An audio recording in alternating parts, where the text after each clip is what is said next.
Welcome back to the Pure Steel Podcast, everybody. I am your host, Louis P. Schreier. To the right, we got the special guest, Gerald Meerschaert the third. How's it going, Louis? Too bad, man. Another day in paradise. Happy Friday. It's a feel-good Friday, right? Feels good to be That's off right. work today. I got some little tidbits of news passing right away because we are a podcast. We like to throw out news. Joe Exotic is launching a cannabis line. He partnered up with some cannabis dealer, and they're going to be selling exclusively in Oklahoma, California, and Oregon, I believe I read. But the biggest news I seen was in 2004, the average Joe's dodgeball team defeated Globo Gym. Big news. I That's seen right. that. I was starstruck. I was like, that was one of the best shows I've ever. That was one of the best movies I've ever seen as a kid. So Yeah, live on the Ocho. yes, on the Ocho. They've kind of brought that back to ESPN. That was some of the best TV to watch. Anywhere from darts to what the hell, the arm wrestling. They had everything on that thing. They have bag toss on there. Yeah, They still got that on now. They just had the national championship last weekend. that's amazing. It was on CBS. I watched. I played 2 hours of it. Um. So yeah, Gerald Meerschaert is on the Pure Steel podcast. It's really nice to have you, man. Yeah, it's good to be on. Finally, it's a little trouble getting scheduled, but that's how it goes sometimes. Well, you got a lot going on right now. Yeah, no, I had a fight, either coming up or just had a fight when you first contacted me. I just had our first kid. We got a healthy boy, and he's a little over 6 weeks, and training full time and fighting and helping coach at Rufus Sports. So yeah, I'm usually a pretty busy guy. Yeah, I imagine Duke over there stays pretty busy himself, huh? Yeah, another big thing too with the pandemic that's still having lingering effects on businesses and stuff like that, especially with MMA. The PFL, we had Anthony Pettis and Laura Sanchez part of the PFL, and their bubble for tournament fighters was really long. It was like 17 or 14 days or something ridiculous like that. So every time Anthony or Laura has to go and take a coach, they're gone for effectively 3 weeks. So that kind of throws everything off. No, they still.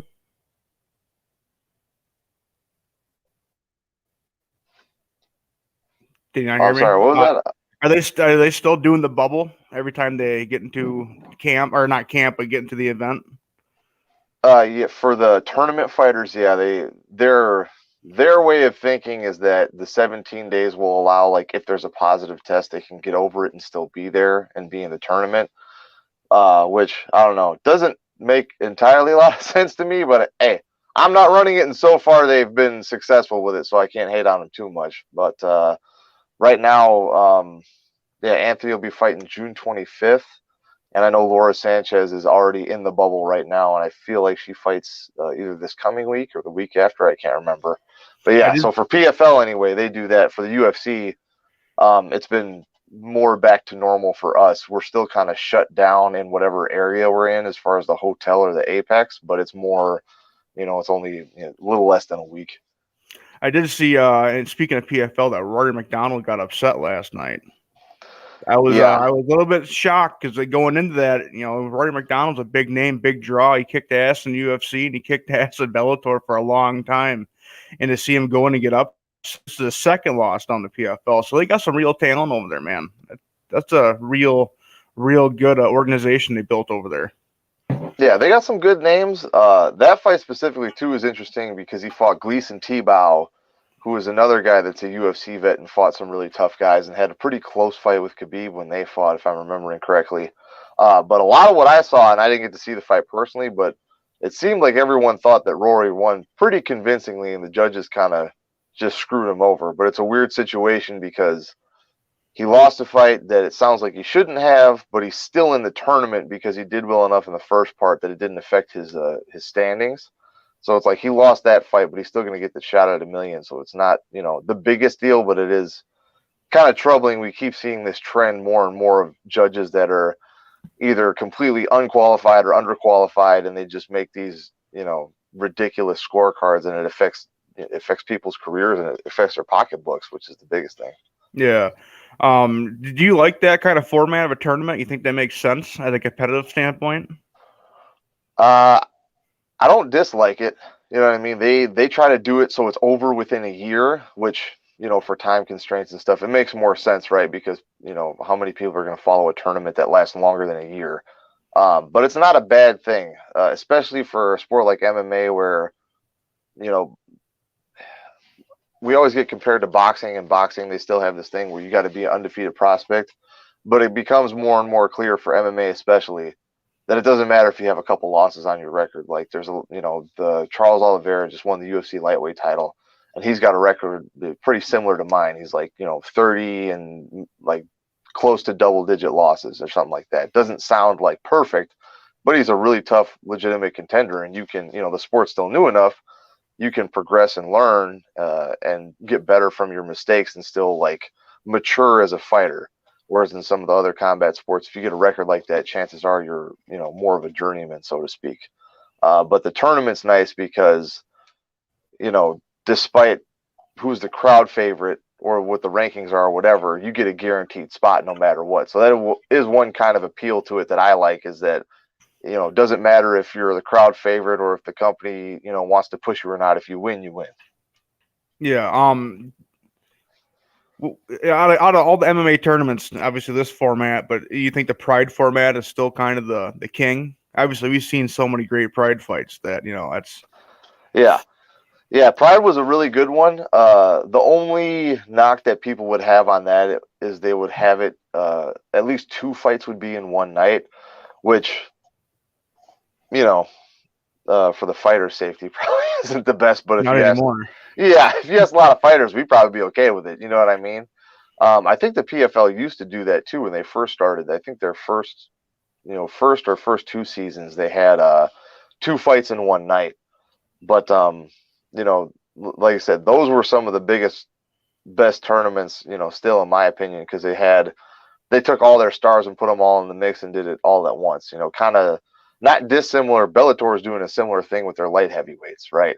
Like they got all their big name guys, they threw them all in one tournament. They're like, all right, go ahead, figure it out. Well, they did that also with heavyweight too. They had that tournament with Fedor Bader, Chael Sonnen was even in the heavyweight mix there. I think Frank Mir, Roy Nelson, and there's another one.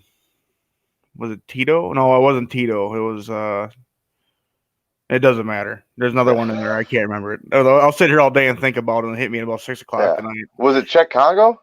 Is he still in there? Yes, and Rampage. They're both in it. Oh, okay, yeah, that's right. Thank you for reminding me. My favorite thing on Instagram, I think, is seeing the everyday banter between Czech Congo and Rampage Jackson. I think those two are the 2 funniest guys in the world. Yeah, but that's another good. Bellator's done a good job with that too, and it's not like it's not like a tournament like you would think about it, right? Because PFL's whole thing is we're a tournament style, whereas Bellator just happens to have them. But I think they're both great, and I've told people, because people have asked me like, oh, what do you think about the PFL, or if you had to go there? I was like, fighting for any big organization is great. So far, it seems to me that it depends on who you are, right? Like if you're, a star, you can make $1 million anywhere. It doesn't really matter where you go. And that's more on us than anything else. But I would say, devoid of all the, ifs, ands, and buts, the PFL is probably the fastest path to $1 million if you get in the tournament, but you have the potential probably to make more in the UFC, is the way I've always looked at it. And that's not to say either is bad. Like, I think any fighter, including myself, will happily fight wherever we make money. Like I've been in the UFC a while. I love it there. I hope I never leave, but definitely got nothing bad to say about any of the other, places like that, especially the PFL, where, they're giving a platform for guys that are hungry, trying to make some money to actually go do it. Speaking of being hungry, who do you fight in here coming up? I know you got a big fight coming. Yeah, August 28th, I fight Mahmoud Muradov. He's got a really fast. Yeah, he's got a big name overseas. He's signed with the money team, I guess, but he fights out of the I think he's from Uzbekistan or something like that, and he fights out of the Czech Republic. Lanky, tough guy, pretty good hands, likes to box a lot, decently athletic, and he's unbeaten in the last, like, I think it shakes out to like the last 6 years or something. Like, he's undefeated in his last 13 fights. So he's, they gave me another tough one. So if I can get through this test, I'll be looking to make some waves and get a little title run going. He had a good run coming, but we've seen what you could do with the guillotine standing up last fight. Good luck. Yeah. Yeah. Yeah, if I get a hold of him, that's the game plan. If I get my hands on you, all that moving around ain't gonna save you. Well, people underestimate your striking. That leg kick or not the leg kick, but you threw that leg and hit that dude in the body, and I think Yeah. you damn near shut him down for he went right down right now. People underestimate what you can do with your striking as well. So I thought this is a very fun matchup. I thought when I looked at it, I was like, man, Gerald has two advantages. He has a tough son of a bitch stand, that advantage, the nice beard going, and you have this that you're a Midwest guy. You're relentless. You come at him. You don't back down. Yeah, well, that's I definitely win the beard battle, but that's the other thing too is when I'm at my best, I'm going forward. And a lot of guys, especially that have fought him, they'll go forward for a second and then they'll stop. Like you said, the Midwest toughness. I understand I agreed to a fist fight. I'm going to get hit at some point, and I've made peace with that. So I'm going to go forward, and I'm going to throw as many hands, elbows, knees, and kicks as I can. And I'm assuming he's going to do the same thing. And I'm just, other than the technique and everything else, if I had to bet money, I'd bet on me being the more stubborn of the two of us. You know what I mean? If there's one thing I know how to do, it's buckle down and be stubborn and just keep going at something, even if it's, not working perfectly at first. And I feel like that's what's going to be. Like, guy likes to move around a lot. Looks like he fades a little bit in the later rounds, but, I've been in fights before where I just keep pushing and pushing and pushing, and I'll get tired and I'll be in the corner, but I'll see them and I'm like, I'm tired. But I know you're way more tired than I am, so I'm going to keep coming after you. You're in a very interesting weight limit. Obviously the title fight was just last week. Who else do you see in that division where you're like, man, this guy has something? This guy could be a little bit different if I have to face him. Is it Israel that kind of like you look at him like I see Israel? I see a guy that if he gets taken down, he ain't getting up anytime soon. I don't see his ground game being great personally. Is there anybody else in there? Like, is that Luke Rockhold kind of thing? Because I keep on seeing he's kind of hitting at a comeback once in a while. Is that a guy that maybe that you would want to match up with next if that's after you get your win next time around? I would be opposed to it. They'd probably give him somebody with more of a name if I'm being honest. But yeah, Izzy would obviously, he's the champ. It'd be tough. I can't even think about that fight right now because I'm pretty way off. But if I ever get there, it's really good striking. I'd have to be like 6 inches away from his face at all times and make it more of a clinch battle. And when I do take him down, if I ever get that fight, I wouldn't say he's got a great ground game in the sense of like he's a jiu-jitsu whiz or anything, but he tries to spring right back up and he does a pretty good job. I think a lot of guys, Vettori did an okay job at first. He took him down and he maintained position, but then he got a little overzealous and opened up a little too much trying to go for certain strikes or certain submissions and then kind of sacrificed the position he was in. Or it's like, if you get a guy like that down, it's going to have to be boring for a little bit unless he really makes a mistake. But he's pretty good about not making a mistake and just springing back up. Otherwise, Paulo Costa would be pretty tough. I mean, Izzy made him look easy, but I'm also not like 6'5", so I don't really have that reach advantage. But that guy always comes to fight real hard. Robert Whitaker, is a monster because everyone talks about like before he fought Jared Cannonier was like the boogeyman, right? He was just running through people. And then, every time Whitaker fights somebody, he generally hurts them, like pretty bad. He busted up Jared Cannonier bad. He busted up Darren Till pretty good. He probably hurt Kevin Gastelum. Yeah, exactly. That's what I'm saying. And, old Bobby Knuckles just keeps like smiling like, oh, hey, yeah, I'm a nice guy. And then he's out there breaking people's arms and shit. Like he's a legit dude. So that'd be, any of those guys at the top 5, they're all next level fighters and they'd all be a pretty good challenge. Speaking of guys who are kind of next level. The mystery of Nick Diaz possibly coming back. Are you a Diaz fan? Growing up or coming up through the ranks and all that? Yeah, I loved watching them fight. I mean, they got their own personality, their antics are their own, and like I don't know, I feel like a lot of people tried to act like them, not understanding that that wasn't an act. That's just like literally who they are. So it's like kind of hard to fake that whole persona because everyone's like, "Oh, look at this guy. He's getting all this attention because he's saying crazy stuff." It's like, yeah, but he's not just saying that. That's like who he is 24/7. And I I think know when that people seen Nick Diaz, like the real Nick Diaz was when he fought George St. Pierre. And then you got to see the social dysfunction the guy kind of has. He's not big in the media. He never has been. right. He's really comfortable with Ariel. Yeah. And that's about the only guy I can really think of that he's actually comfortable with. But when he Right. gets around other people and gets these dumb questions, he's gonna let you know. What's up with all these stupid questions? You guys are just trying to sell wolf tickets. It's Yeah. Well, and you hear that in so many other, people, like I said, they try to sound similar. Where they're like, oh, I don't do the media stuff, or I'm not like all these other guys, and like, I hate all this other stuff. I'm really about fighting, and it's like you can tell it's not authentic. But with them, like you said, there's something like I wouldn't say something off. There's something different about them. Like they really do have like some social quirks where really should just let them fight and not talk to them too much because you're not going to get much out of them. They don't do their talking.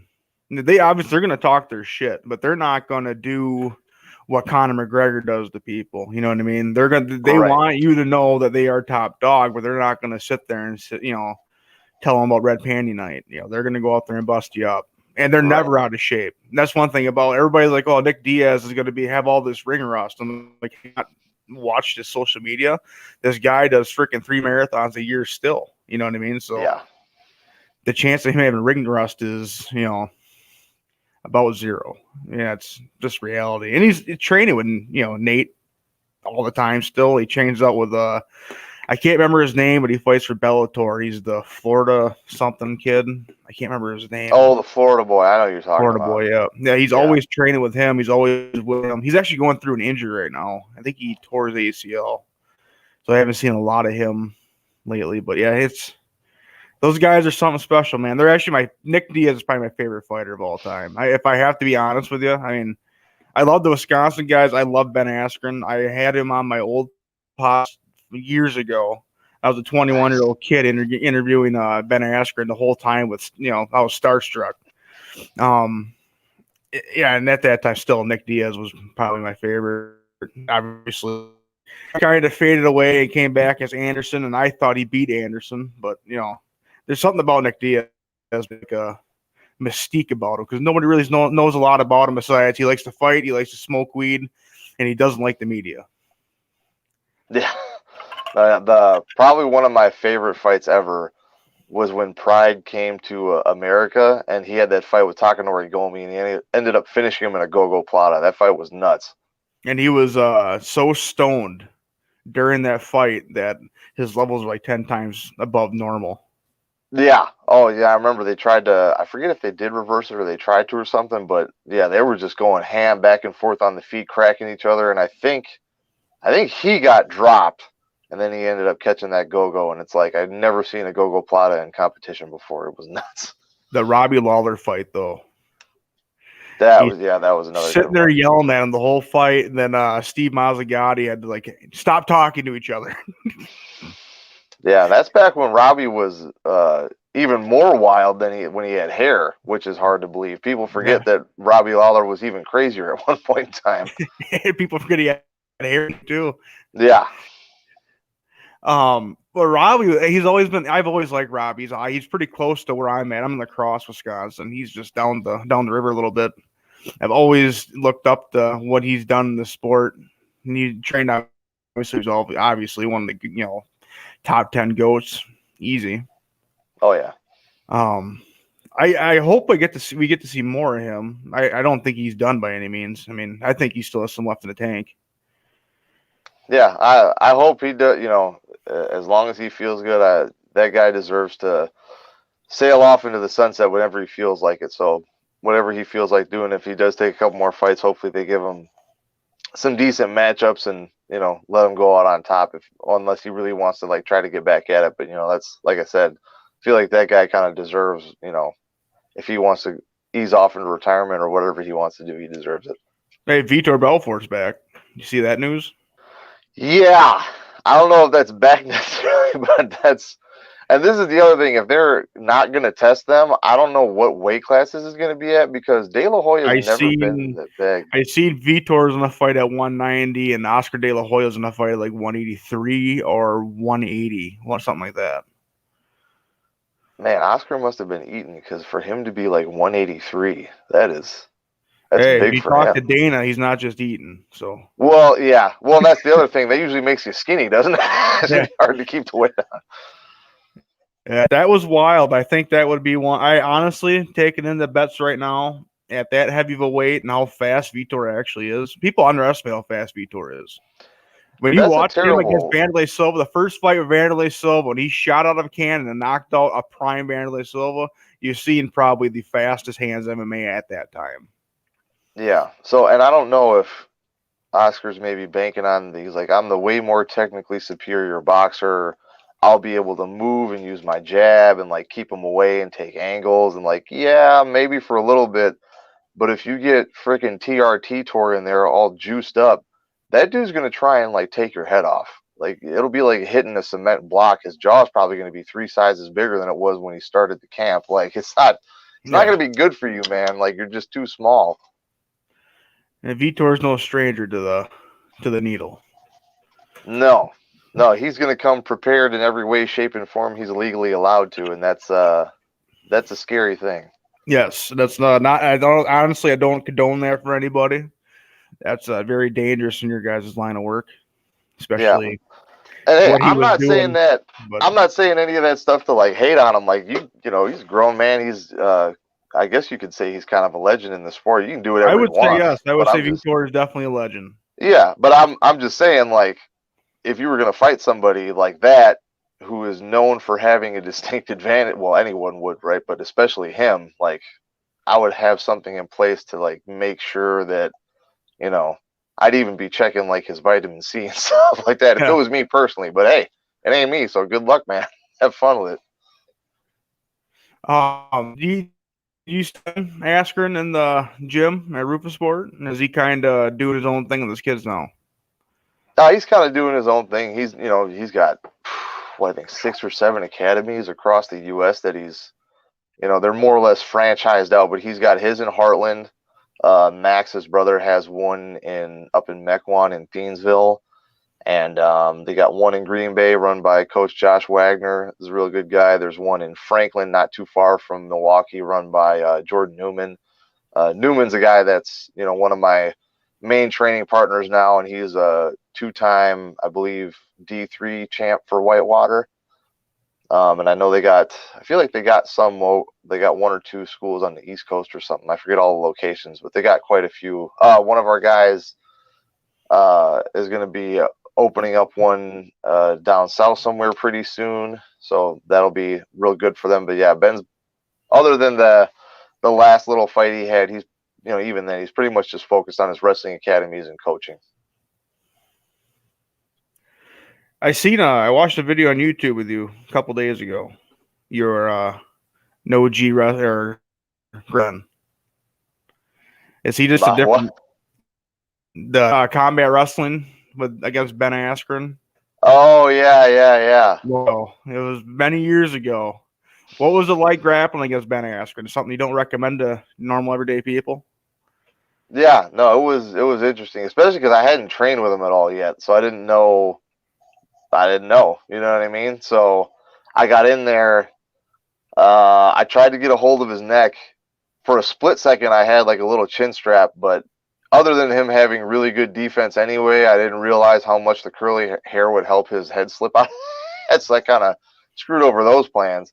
But one thing positive I took away from that and he still contests this to this day, is that I was the only one to score any points on him in the whole tournament, and I scored it with a takedown. And he keeps saying it in wrestling rules it wouldn't be a takedown, but I was like, hey, I don't care. It was a grappling match. Points I for hit a nice little duck, high crotch to a double. I got his butt to touch the floor for a split second. I got 2 points. So I was the only one to score on him, and it was with a takedown. So I was happy about that. Leave it to Ben to contest that too, by the way. Exactly. Yeah. No, he's probably one of the most special talents I've ever seen. That guy could do anything on the ground. It's crazy. Like him against Damian Maia, I was literally, as an MMA fan, I was drooling in that matchup. I don't care even who even won. I just want to see the jiu-jitsu of Damian Maia face off against the wrestling of Benjamin Askren of Heartland, Wisconsin. That guy, he could do anything. Yeah, like I said, he could do anything on the ground. And to watch because after the boxing match he had with that Paul kid, they're supposed to have a wrestling match, and to watch him back away that fast, because Ben would have beat him in seconds or less. Oh yeah, it wouldn't have even been a question. It would have been like, when and how do I want to pin this kid? He's gonna put him in a spladle and then display him to the world. Yeah, that's how I would picture Ben when end that in a spladle. Yeah, that, or there's a move that he likes to do called the defecator. He'd probably do that and try to make him fall asleep. Yes, I can see that too.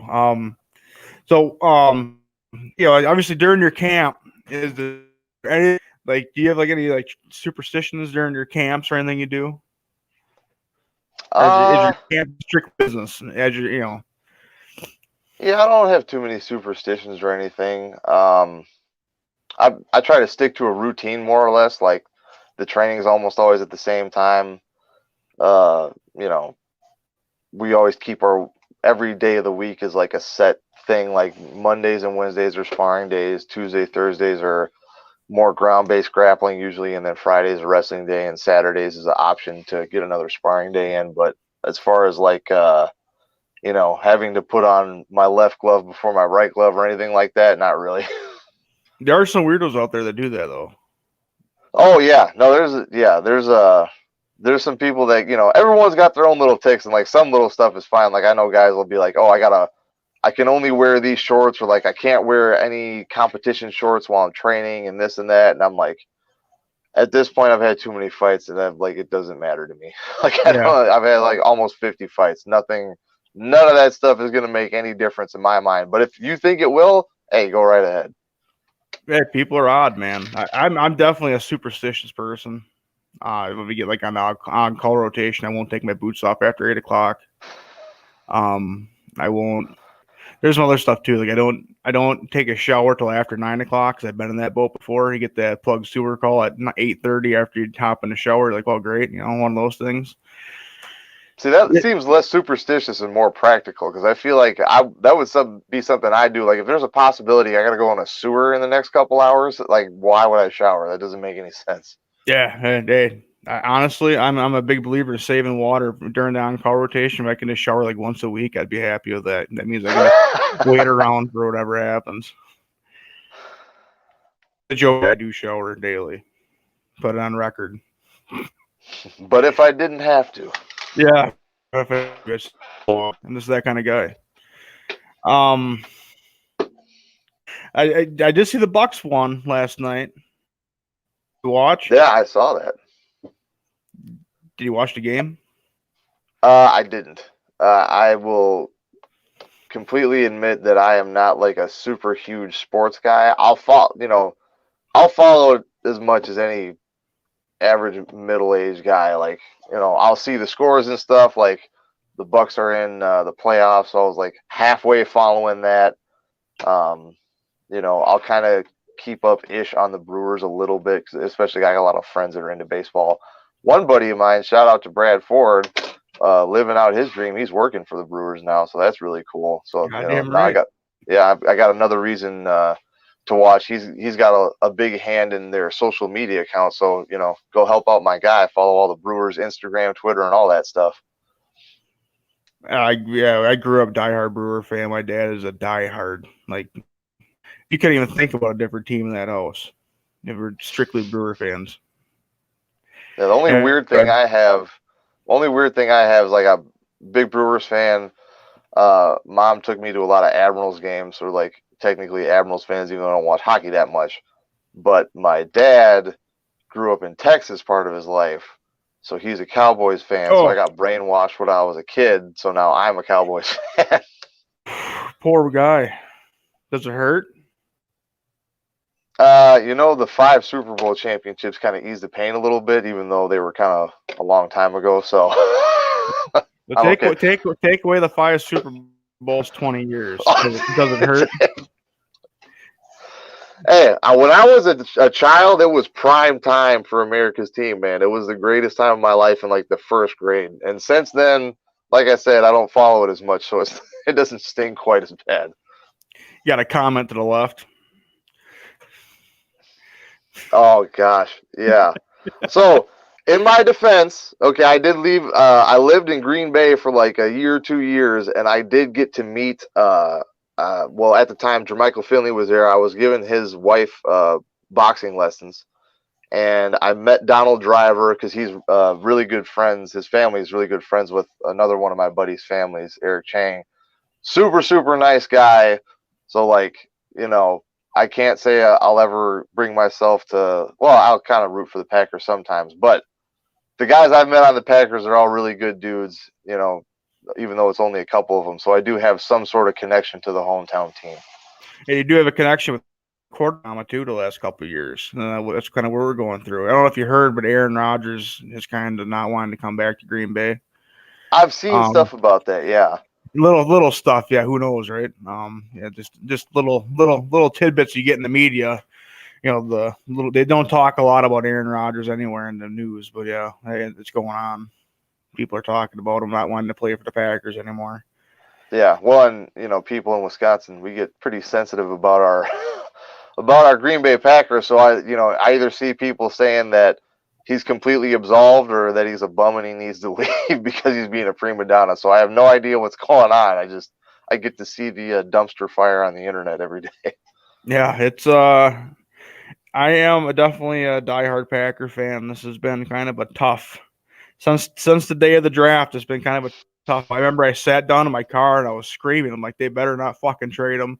I swear to God. I was literally in my car before I left work because I walked in and my boss was in a frantic, like literally pacing back and forth, just pissed. Like this family has season tickets.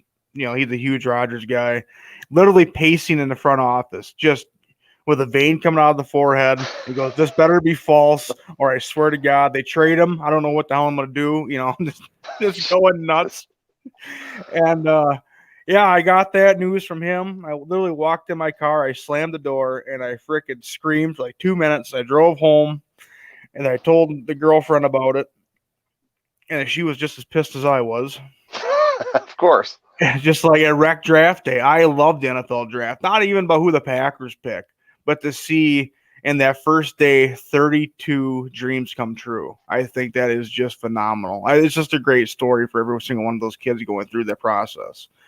And that wrecked my draft day. It wrecked my love for all these players, man. I think they're, each one of them are deserving and they get that big contract, make their dreams come true. And it's just, I think it's amazing. And especially just to be able to view this as a fan. I don't care what fan base you're from, but to see a dream come true, I think that's definitely worthwhile to watch and to celebrate.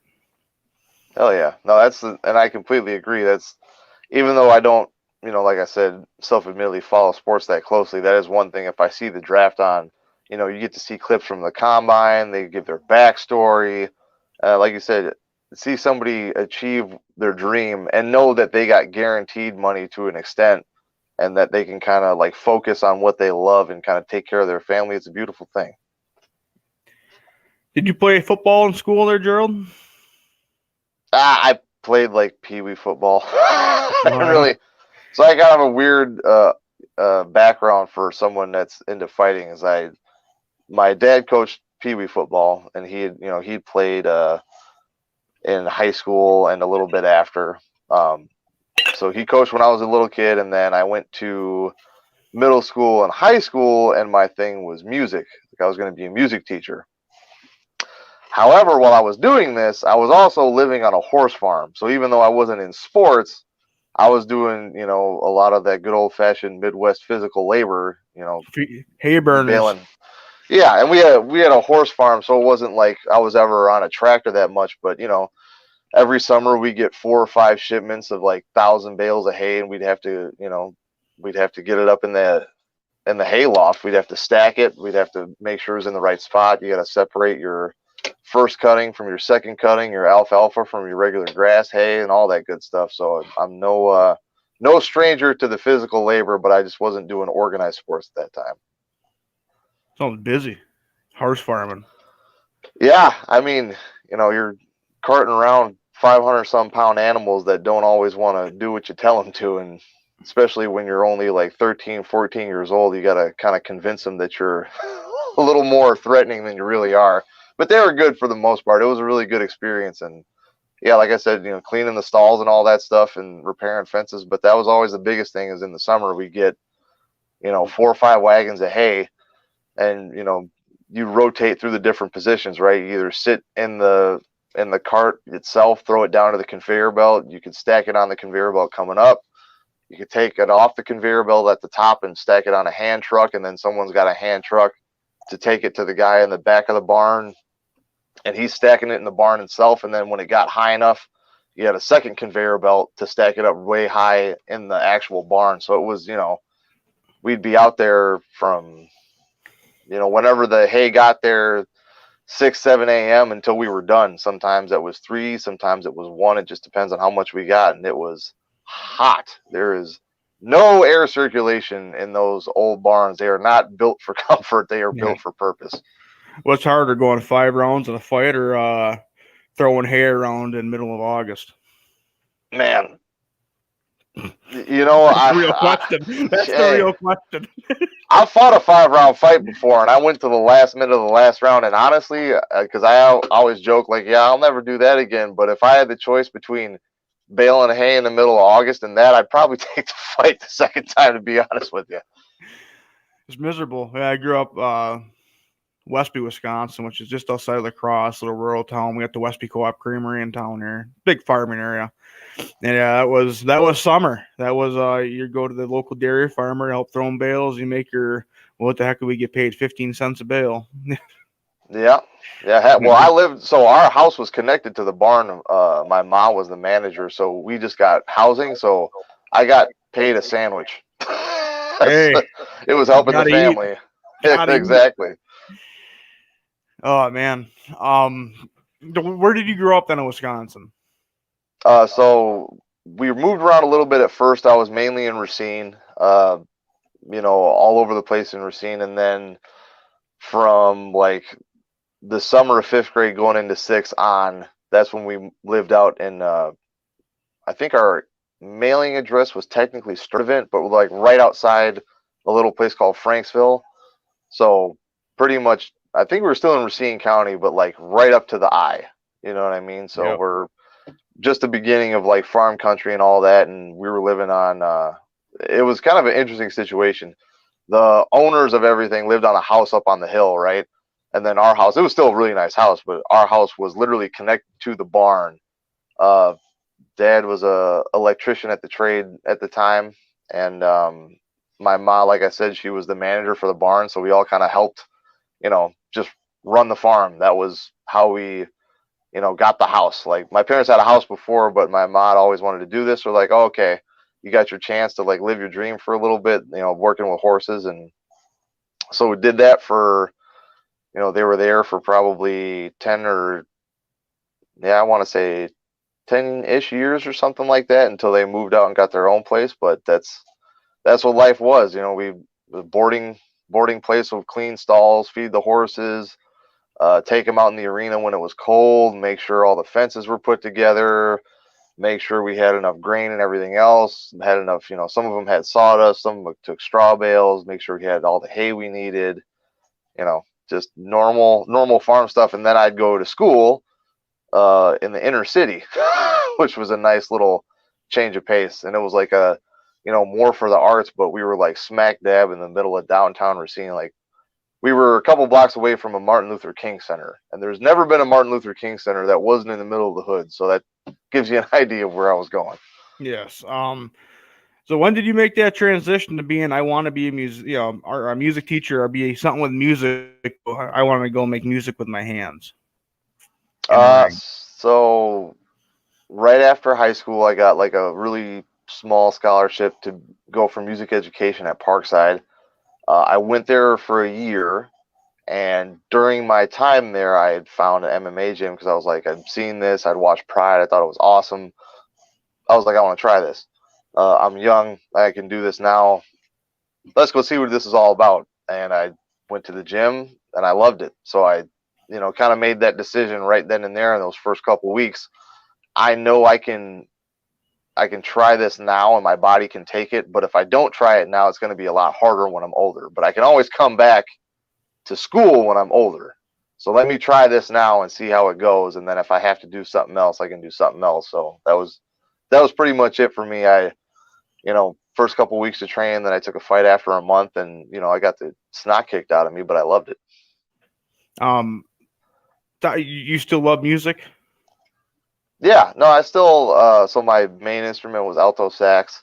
I'll still play a little bit here and there. I've noticed as I've gotten older, I've stopped trying to like discover and listen to new music. Like I'm pretty well musiced up on like all the stuff I like.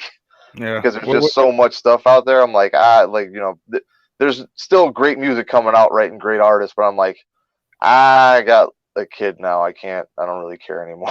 But I still do love music. I will say that. Yeah, I got a kid now. I can't throw on Slayer in the background anymore and get my day started. Yeah, well, not as loud anyway. Yeah. Yeah. Who are your favorite bands? So what I really loved was blues music, like really old blues music, like John Lee Hooker and Muddy Waters and B.B. King and stuff like that. But if I'm lifting, I'll listen to like old school metal. Like I'm a really big Kill 'Em All fan of Metallica's first album. That was my stuff. Slayer's good too, but I like the really older, like the first 80s type metal.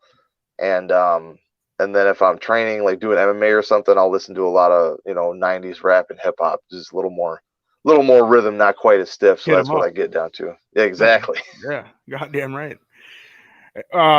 Seeing that the world's getting back together a little bit. I did see over there in Milwaukee they got Judas Priest and Sabaton coming to town. I'm pretty pumped up for that. You ever gotten to Sabaton? No, I haven't. That's awesome though. So Sabaton is they sing about war. They're a metal band. They sing about war. So the World War II, they actually have a song called Sparta where they talk about the Battle of Thermopylae. Nice. They have, that would be training music for you, I think. That would be good. Yeah. Yeah. There's a phrase in one of the songs, I believe it's Price of a Mile. They're talking obviously about basically fighting in the trenches and working your way through the battle. And the little phrase in there is, if they die, let them lay face down. That way it's easier to say goodbye. And that's like, you kind of like think about, because you can hear Joachim very clear. He's not like a metal singer, he's not, he's not screaming. Kill the puppies, he's not that guy. He's you can definitely hear him very clear, and he delivers a message in every single song, man. That every single time I hear a Sabaton song, I get goosebumps, man, because World War II is probably one of my favorite things to learn about, because you don't know everything about it back. It's in the 1940s. They ain't giving you all the information about stuff, especially after watching what the hell was it called? The Darkest Hour with it's basically a biop on Winston Churchill, and I never knew how close the British were to throwing the white flag at Germany. So you don't get to learn everything about World War II until it comes out after the fact. There's still piecing all the information out there about what actually happened in the wars. From probably Vietnam on is when we started really getting true at the minute information. So they kind of get all this. They have so many different albums. They have an album basically dedicated to heroes. Like no name people, they give you like, you know, if you follow Sabaton on Instagram, they'll highlight dates of people's achievements, and then they'll, you know, tell you the story, and then you can learn more about this guy if you listen to this song. You know, so it's really neat what they do, and they try to attribute to people's achievements and teach people. I think, if you know, obviously teaching people in different facets is amazing, and they're doing it via guitar and beautiful singing and a great show. So I think that definitely a band to check out for you for future fights. Yeah, I'll check that out for sure. That sounds really interesting. Yeah, they have they have so many different albums. They have one coming out here pretty soon. I'm really jonesing for it. I can't wait. They're actually not even my favorite band. There's one of those bands where I'm just like, I got to get more because I can't get enough. I gotcha. That's awesome. And I did see other music news too. My favorite band, Mastodon, is doing a virtual. Yeah. They're doing a virtual acoustic setup in an aquarium in Georgia, and you can buy tickets online. They're doing all acoustic in an aquarium with fish swimming around them. Very Mastodon like. I'm very pumped up for that. I buying tickets for that. I believe that the 15th is that show. Sounds like a very appropriate setting for an acoustic show. Nice little aquarium setup. Yeah, well, it's the Georgia State Aquarium. Nice. And I can't imagine what that glass does to acoustic. You know what I mean? I bet that's pretty nuts. Is that the aquarium in Atlanta? Yes. Oh, I've been there. That place is awesome. Yeah, I bet. I don't know a lot about music. What I want to do one day is I want to do a tribute band to Mastodon because I have a beautiful beard just like Troy Sanders, the bass player. So I want to learn bass, and I want to be able to do this stuff one day. So I can't really picture what glass will sound, but I bet it's pretty freaking sweet. Yeah, I mean, depending on what area they have it in, that'll be pretty cool because they do have. I'm pretty sure they have like a stage area there. Obviously, like the stage is probably more like a pool with the whales or whatever they have in there. But yeah, that would make sense that because they have like a whole. That place is huge. I remember I got to go there actually because I was in Atlanta for Fight Week for when Tyron Woodley fought Robbie Lawler when he first won the belt. So I got to check that place out. That was pretty cool. I forgot about Tyron Woodley. I was going to ask you about T Wood. I didn't even get to it. T Wood versus Jake Paul. What are your thoughts?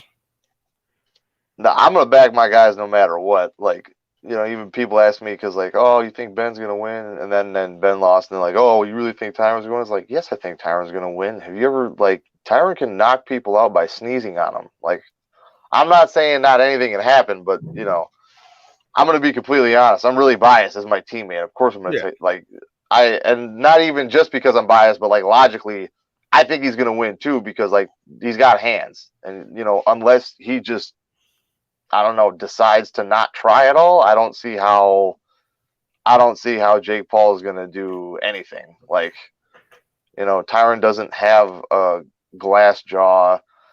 And not only that, but Jake Paul, if he actually gets, you know, hit for real, his ability to swing back is not going to be the same as like some of these other top tier fighters. Not only that, but Jake being a little bit taller, when Tyron goes in there and like sits down on one of those overhands, he's not going to be at the same height and level that Jake is used to where he can just counter back real easy. It's going to, you know, I can almost guarantee Tyron comes in with a strong overhand. Jake Paul probably leans back a little bit and eats it and gets sat on his butt. Or if he does the right thing and tries to like take it going forward or dive his head in, he's going to be so balled up with his arms and his hands, he's not going to be able to effectively strike back because where Tyron's range is, where he's comfortable and like extended on his punch is going to be too short for Jake because he's just he's too long. So there's not really going to be any angle there for him to do anything of meaning. So it's not just like, you know, I'm backing my guy because I'm backing my guy. I legitimately believe that Tyron's going to beat the brakes off this kid. This is a different level of athlete too. Tyron is on a different level of Ben. Nothing against Ben Askren. Ben is a great athlete for what he does, but overall athlete, Tyron Woodley is a monster. He's built on a different level. Yeah, He's and neither of them would disagree with you on that. Like Ben is not going to lie about his lack of athleticism. I promise you that.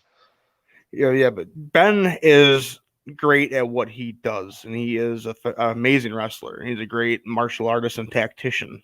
Or Tyron Woodley is going to out athlete you and obviously put you on your ass as a fighter. Yeah. And Well, Jake Paul did get hit by Ben.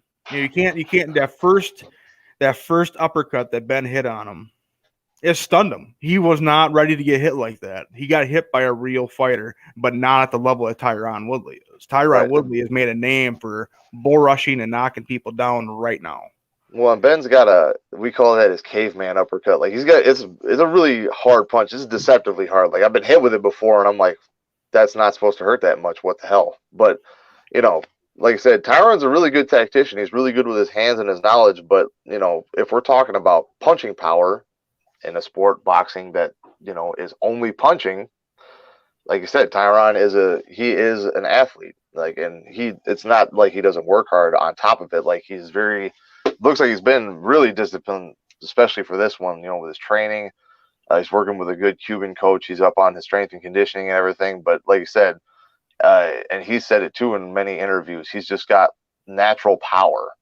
So like on top of him knowing the ins and outs of, striking and boxing, because that's more what Tyron was doing in his career anyway, he's got real raw power, like stopping power that you can't learn, you can't teach. Like you either have it or you don't, and he has it for sure. Well, being a wrestler too, he knows how to translate power faster, correct? Yeah, it makes a big difference, right? And it always depends on like the type of wrestler, but for someone like we're talking about Ben and Tyron, Ben knows like 1,001 different moves, and not saying he can't explode, but it's more based off of him getting into scrambles and knowing the ins and outs of every single position. Whereas Tyron, he's still got like a lot of knowledge, but he's also going to double leg you through the wall. You know what I mean? So if you can, really what it boils down to is, force production from the feet. So if you're shooting blast doubles all the time, that translates into punching or, tackling and all that other kind of stuff. It's pretty much what it is. If I can drive my feet through the floor and transfer that power to my fist, it's going to make a huge difference. Absolutely. I don't have a lot left for you. It's Friday. You got stuff. You're a dad, Gerald. You got stuff to do today. That's right. Yeah, I do. I should probably get up there and check on him. Yeah. So we're going to end the show there, man. I'm going to let you go. I'm going to do a little sign off here. I got to give a Lit Beard Company some love for, obviously this. And are you putting Lit Beard or Lit Beard Co. in your beard yet? Not yet, but I plan on it. I'm getting a little crunchy right now, so I could probably use some of that. All right. Hey, they just released lemon hop beard oil and beard wash and beard balm. Brand new stuff right off the press. I actually won. He had a live thing last Friday. He just released it. And I turned my way from my phone for like 2 minutes, and I looked at my Instagram. I had a message from the beard company, and he said, why didn't you answer to the question? Because you would have got it. So I lost. I didn't get the free bit on it. But Anthony's great, dude. You can look back on the first YouTube show we had him on here. Anthony's an amazing guy, great story, and definitely a guy I would do business with any day of the week. So, all right, I'll have to hit him up. Yeah, if you use the promo code STEEL on your first purchase, you get 10% off. So, promo code STEEL, got it. I'll send you the link. Make sure you actually get it. All right, man. I appreciate it. Yeah, Rick and Deuce or DQ both say what's up. By the way, they're both watching right now. Awesome. What's up, fellas? Those two are both part of the Wisconsin Bearded Rebellion crew chapter. And we look forward to doing something with you in the future. We're still kind of working everything out, obviously, with summer plumbing is nuts right now, man. So I'm busy. I know Rick's busy. DQ is, I'm not going to call him busy. But we're all looking forward to doing something with you in the future. I cannot wait to meet you in person. I know the other guys, everybody in the chapter, we're talking about this and getting everything going. Obviously, we know what we're going to do. We're going to work with the shoes for the kids. That's going to happen. So, yeah, we're really looking forward to working with you. And then, obviously, once we get some stuff ironed out, we'll get a place. We'll get some stuff going, get some fundraising going for these kids, get some shoes on their feet. And it's going to be a good time. I'm really excited, man. So excellent. Yeah, I look forward to it. Let me know the details, the time, and the place, and I'll be there. Yeah, not on fight week though. He'll be busy, right? Yeah, as long as it's not fight week, we're good. All right. Well, we'll talk to you later, man. Thank you very much for coming on the show, and I'll be back in the future. We can keep on chatting. All right, appreciate you, Louis. Had a great time. Yeah, you too, man.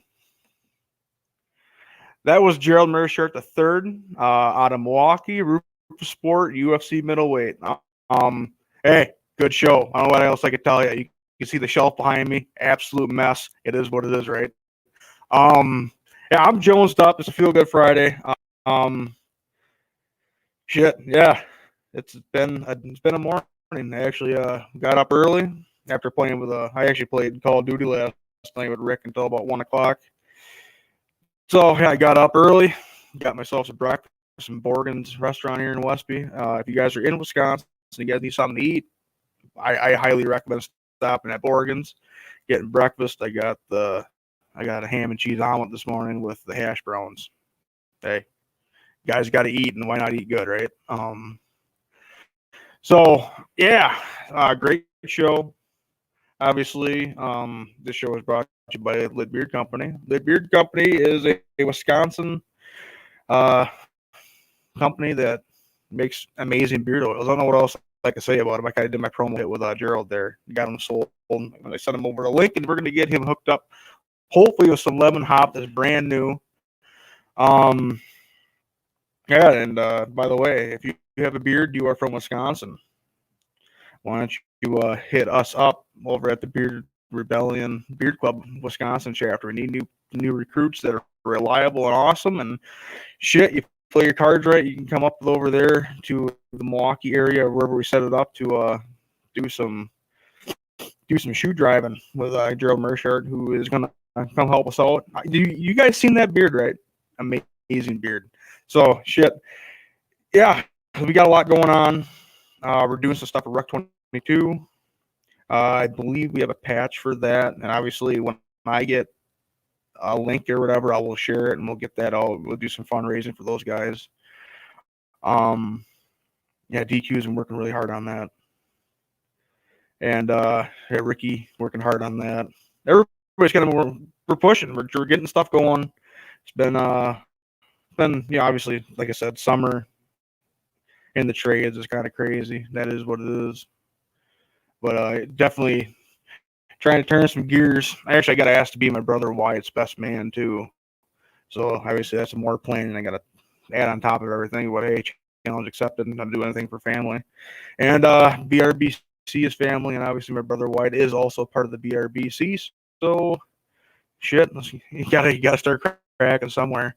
So yeah, hey, thank you everybody for tuning in to the Pure Steel podcast.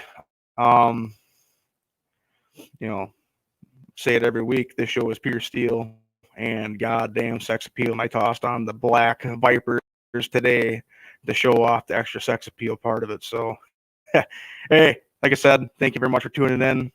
Just keep on getting at it and have a great Friday. Remember, live your life the way you want to live it, and don't fucking apologize for who you are. So, hey, keep on keeping on.